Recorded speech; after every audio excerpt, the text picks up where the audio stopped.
қауым, бүгін біздің аяулы досымыз, құрбымыз Рахима Қажағұлқызын еске алуы болып жатыр. Оның бүгін туған күні 70-ке толып жатыр. Тірі болса сол 70 жас туылған күнін тойлап жатушы едік.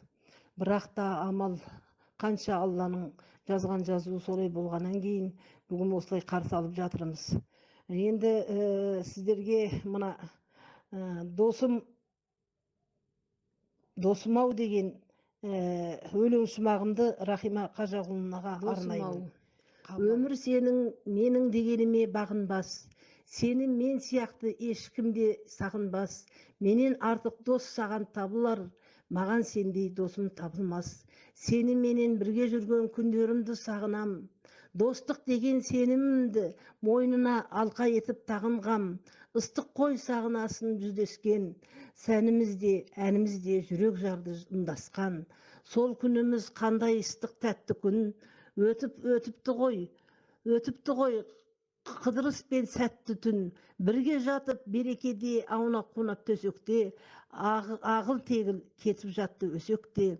Бір күн көрмесем бәріңді сағынамын, хабарласып тұрыңдар ай, жалынамын.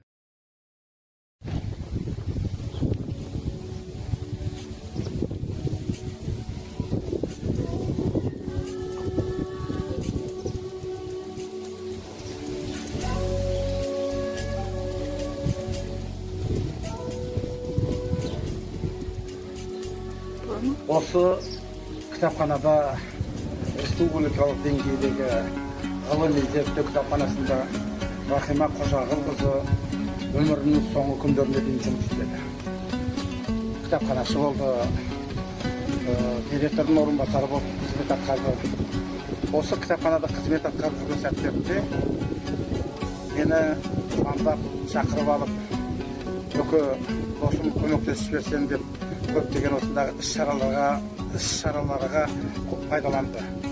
Атап айтқанда, Наурыз мерекелерінде Қыдыр ата болдым, жаңа жылдарда Айыз ата болдым, әйтеуір бата беріп, осындай көптеген тамаша мәдени іс-шараларға атсалысып, сол кісінің шақыруымен осындағы қызметкер қыз-келіншектермен жақсы таныс дос-жаран болып едім.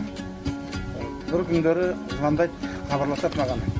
"Өке, бір Астана, Алматы жақтан бір фургон кітап әкеп жатыр бізге. Соны түсіретін адам жоқ, еркек жоқ. Қасына жігіттерімді алып, достарым бар ма, кім бар, балам бар ма, алып кеп көмектесші" деп өтініш жасады.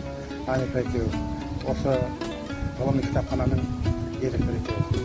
Сосын мақұл деп келіп, азаннан кешке дейін бір обедтеніп алып, кешкі тамағымызды ішіп алып, әйтеуір күні бойы осы жерде терлеп-тепшіп, қаншама кітаптарды түсірдік. Сосын ішінен бір тамаша кітапты таңдап, өзің қалаған кітабыңды ал деп, мен бір тамаша іздеп жүрген кітабымды тауып алып, соны ескерткішке алып едім. Міне осы кітапханада көптеген іс-шаралар, көптеген мәдени іс-шаралар сол Рахима Қожағұлқызының басқаруымен, ұйымдастыруымен, сценариймен өтетін.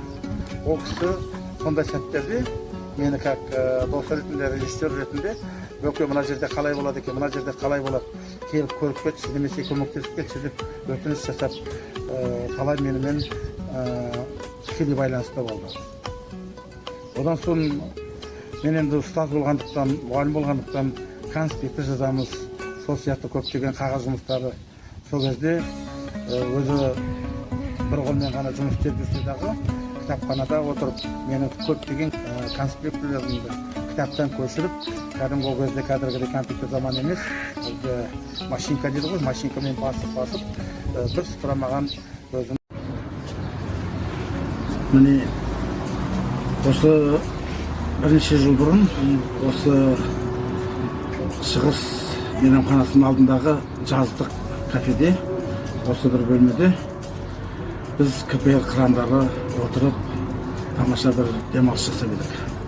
Сонда Рахима Қожағұлқызының неше түрлі әзілдері, күлдіргі әңгімелері, бір-бірімізге деген құрметіміз, сыйластығымыз кереметтей, мәңгі бірге жүретіндей болып көрініп еді маған.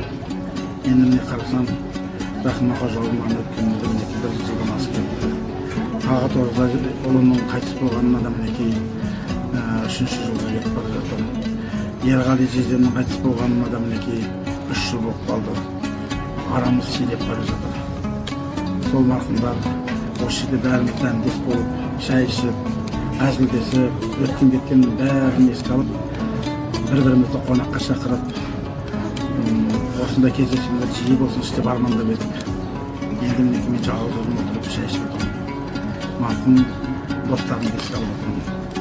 Барлығын айтамын, өзіміз тірісінде бір-бірімізді сыйлап, құрметтеп, қамшының сабындай қысқа ғана ғұмырда тек қана сыйластықта болайық. Өлгеннен кейін, өкінбеймін, еш бізге жақсыға келмейді. Міне Талғат Оразайұлы мен Рахима Қожағұлқызы, Ерғали жездем жандардың жанаты болсын. Артында сіздерді еске алып, сіздерге қатын құрам бағыштайтын достарымыз бар. Мінекей